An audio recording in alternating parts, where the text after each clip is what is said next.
Muli pong tatakbo para sa pagka-mayor ng Quezon City si Mayor Herbert Bautista at kasama po ang kanyang running mate at vice mayor na si Joy Belmonte. Naghain na po sila ng Certificate of Candidacy sa COMELEC kanina. May ulat on the spot si Michael Fahatin. Michael? Yes, Pia, sinulubong nga ng banda at mga payaso sa tila malapies ng paghahain ng kanilang mga COC na pinangunahan ni incumbent Mayor Herbert Bautista na tatakbong muli. Kasama nito ang kanyang vice mayor na si Joy Belmonte, anak ni Speaker Sonny Belmonte, na nakita na rin natin dito, nakasama nila sa paghahain ng COC. Ilan po sa mga personalidad na naghahain ay si Lala Soto bilang councilor na katiket ni Bautista at si Roderick Paulate, itong ilan pa mga artista rito, at si Alfred Vargas nga. Mula kahapon, si Mayor Herbert Bautista pa lamang at isang Romeo Acevedo ang naghain ng COC bilang mayor ng QC.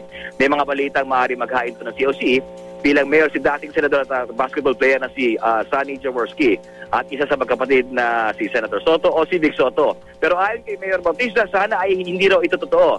Narito ang panayam kay Mayor Bautista. Tagal na namin narinig yun. And I just hope na hindi. I think si Senator Jaworski, I saw him do sa birthday ni Bong Revilla. Okay naman kami. I hope not. Malaki respeto ko sa kanila and I know that alam nila na meron din tayong mga gagawin pang programa para sa Quezon City.